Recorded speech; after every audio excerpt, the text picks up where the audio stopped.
Shalom saudara yang dikasihi oleh Tuhan Yesus Kristus dimanapun saudara berada saat ini. Salam transformasi. Siapa di antara kita yang tidak ingin hidup bahagia? Siapa di antara kita yang tidak ingin menikmati kehidupan ini yang luar biasa? Sering kita berusaha untuk mencari kebahagiaan hidup kita, mencari kenikmatan-kenikmatan hidup kita, berusaha untuk menyenangkan hidup kita saudara. Tetapi kita lupa, kita seringkali meragukan kebahagiaan, sukacita yang Tuhan Yesus berikan kepada kita. Yang Tuhan Yesus tawarkan kepada kita. Sering kita meragukan yang Tuhan tawarkan.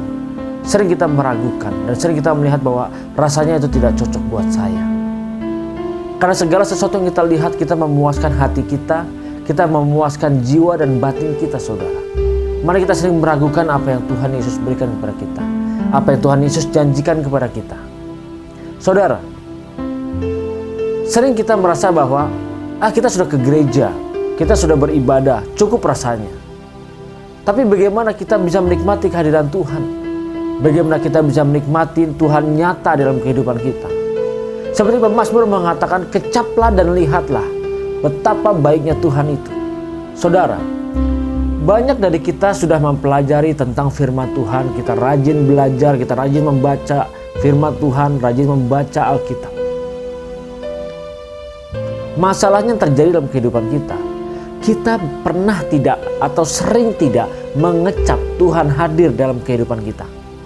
Atau kita hanya membaca teorinya saja, membaca firman Tuhan hanya sekedar sebagai logos, sebagai suatu aturan, sebagai suatu firman, pernyataan-pernyataan Tuhan Yesus, perkataan-perkataan Tuhan Yesus, hanya sebatas perkataan saja. Adakah dalam kehidupan kita mengecap dengan menjadikan firman itu hidup di dalam kehidupan kita, sehingga menjadi rema dalam kehidupan kita dalam setiap saat, setiap waktu? Firman Tuhan dari pemazmur mengatakan bahwa kecaplah dan lihatlah. Kita harus bisa mengecap Tuhan Yesus dimanapun kita berada. Ketika kita berada dalam suatu perkumpulan orang-orang yang mungkin tidak menyenangkan kita, di mana orang-orang itu mungkin tidak sependapat dengan kita, tidak sama dan tidak seirama dengan hidup kita, kita merasa terasing.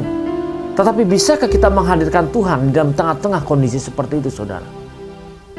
Bisakah kita menyatakan dan menghadirkan Tuhan dalam kehidupan kita dan menikmati, merasakan kehadiran Tuhan di dalam kehidupan kita di tengah kondisi yang sangat tidak menyenangkan hidup kita? Saudara yang dikasihi oleh Tuhan Yesus Kristus, sering kita lupa ketika kita berada di suatu tengah-tengah kesenangan dunia, suatu kenikmatan dunia, kita seringkali lupa mengecap kehadiran Tuhan, mengecap Tuhan ada dalam hidup kita. Bisa saudara bayangkan ketika kita mengalami kesulitan, mengalami kekurangan keuangan, mengalami sebuah masalah yang begitu berat. Rasanya tuh Tuhan dekat sekali dengan orang-orang yang susah seperti ini. Rasanya tuh kita maunya berdoa terus, menyembah Tuhan, memuji Dia. Ketika kita mengalami masalah, mengalami penderitaan, mengalami himpitan, sering kita mengangkat tangan, kita berlutut dengan lutut kita berdoa, menyatakan kepada Tuhan, memohon pertolongannya. Seakan-akan tuh Tuhan dekat sekali dengan hidup kita. Coba, ketika kita mengalami atau melewati masa sulit ini dengan baik, kita punya uang, masalah tidak ada lagi, intimidasi tidak ada lagi.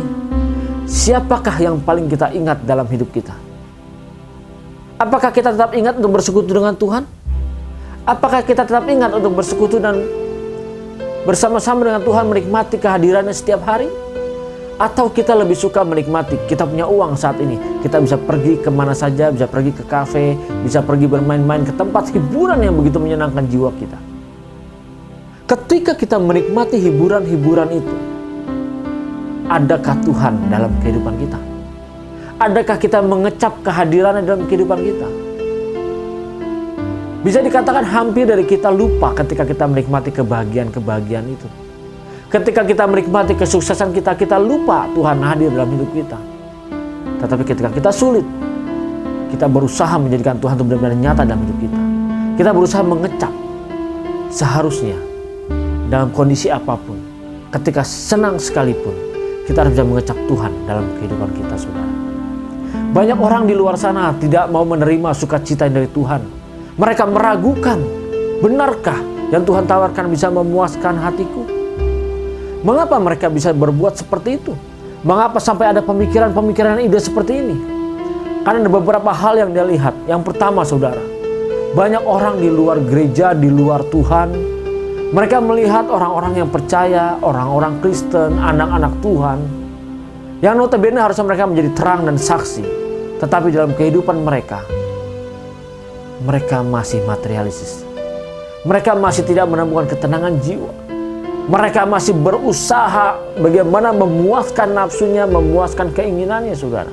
Ini membuat orang di luar sana melihat, loh, yang namanya anak Tuhan, orang Kristen kok tetap seperti ini. Akhirnya dia ragu. Benarkah dengan percaya kepada Tuhan Yesus bisa mendapatkan ketenangan jiwa?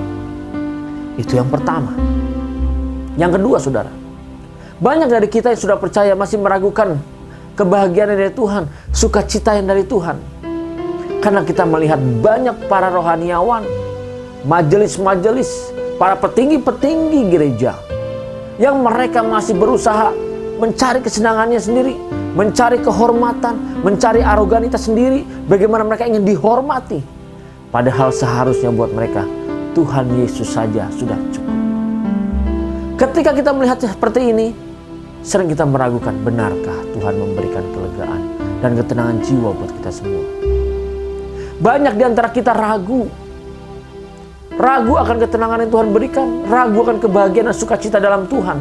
Tetapi kita juga tidak pernah berani keluar dari Tuhan, tetapi kita juga tidak pernah berani menempatkan diri kita menjadi sahabat-sahabat Tuhan. Kita mengambil posisi yang aman di tengah-tengah. Kita tidak mau merapat dan tidak mau menjauh. Bahkan lebih bahaya, saudara, kita merasa kita sudah diselamatkan. Kita merasa bahwa kita sudah menjadi bagian anggota kerajaan surga. Tetapi sesungguhnya kita belum berada di dalam sana. Karena kita tidak pernah mau merapatkan diri kita benar-benar dan sungguh-sungguh kepada Tuhan. Kita hanya merasa seperti ini karena kita sudah rajin ke gereja, berangkat setiap minggu ke gereja, beribadah, duduk bersama-sama dalam ibadah raya, bersama-sama dengan teman-teman yang lainnya seiman. Kita merasa kita sudah diselamatkan karena kita ke gereja atau menjadi satu bagian, satu anggota denominasi tertentu, saudara. Hal ini berbahaya buat kita, saudara. Karena kita tidak mau bersekutu, benar-benar tidak mau melakukan kehendak Tuhan, hanya karena kita mau datang ke beribadah ke gereja, lalu kita merasa kita sudah diselamatkan. Saudara, dalam Injil Lukas dinyatakan bahwa ingatlah akan istri Lot. Istri Lot keluar, dengan kotanya dihancurkan, dia keluar, diselamatkan. Dia berpikir dia sudah selamat, sudah jauh dari mara bahaya, dia lari keluar.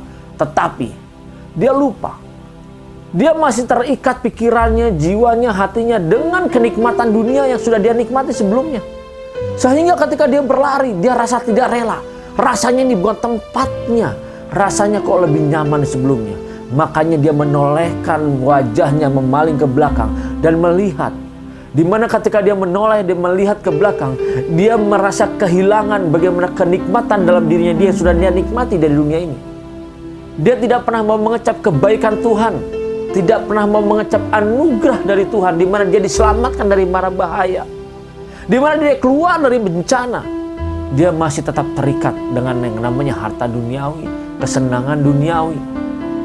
Dia tidak mau melihat bagaimana sukacita yang dari Tuhan. Dia melihat yang ada di belakang. Saudara, jangan ragukan sukacita dari Tuhan. Karena itu kita bisa menikmatinya di dalam kehidupan kekal kita, di langit yang baru dan bumi yang baru. Tuhan Yesus Kristus memberkati. Salam transformasi.